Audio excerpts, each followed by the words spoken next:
Hello, everyone. Hello, everyone. This is John Jenkins, and this is my fourth atheist Christian sermon. My fourth atheist Christian sermon, and today we're coming out of the NIV Holy Bible New International Version by Zondervan. It's Zondervan, not Zondervan. So Zondervan. So we're gonna start with Genesis 1.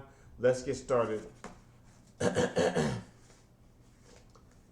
Genesis 1, verse 1. For those of you who don't know, Genesis is the first book in the Bible. So let's go. In the beginning, God created the heavens and the earth. Now the earth was formless and empty. Darkness was over the surface of the deep, and the Spirit of God was hovering over the waters. And God said, "Let there be light," and there was light. God saw that the light was good, and he separated the light from the darkness. God called the light day, and the darkness he called night. And there was evening, and there was morning, the first day. And God said, "Let there be a vault between the waters to separate water from water." So God made the vault and separated the water under the vault from the water above it. And so it was so. And it was so. God called the vault sky, and there was evening and there was morning, the second day. And God said, "Let the water under the sky be gathered to one place, and let dry ground appear." And it was so. God called the dry ground land, and the gathered waters he called seas. And God saw that it was good. Then God said, "Let the land produce vegetation, seed-bearing plants and trees on the land that bear fruit with seed in it, according to their various kinds."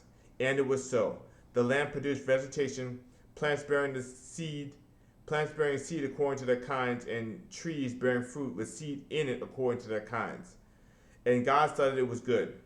And there was evening, there was morning, the third day.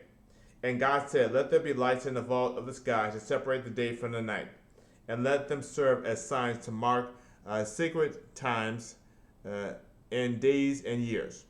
And let them be lights in the vault of the sky to give light on the earth." And it was so. God made two great lights, the greater light to govern the day and the lesser light to govern the night. He also made the stars.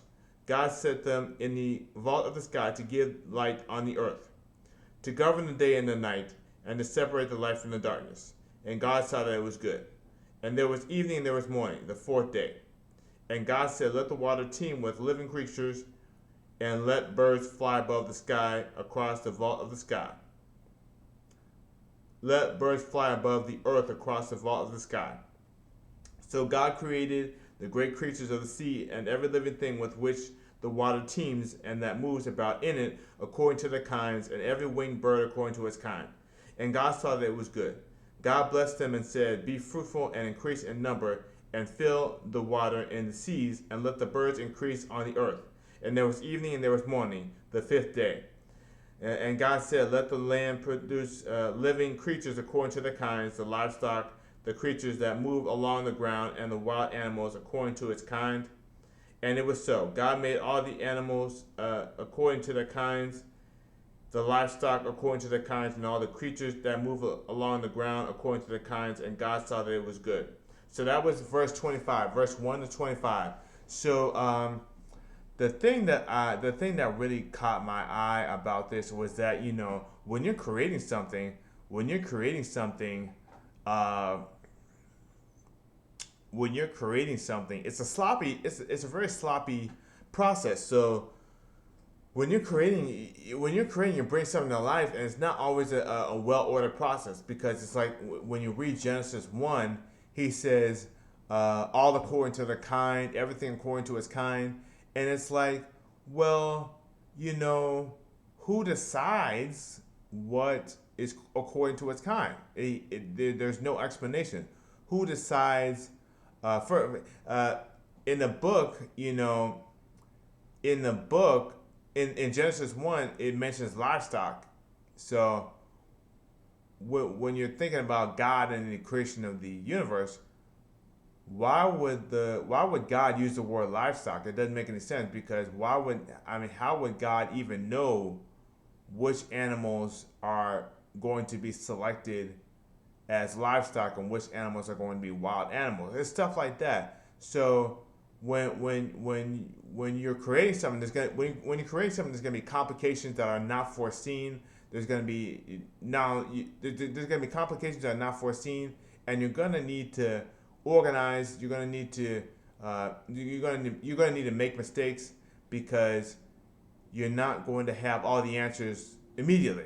Even in Genesis 1, not all the answers are there. It doesn't explain the scientific aspect or the anthropological aspects of creation.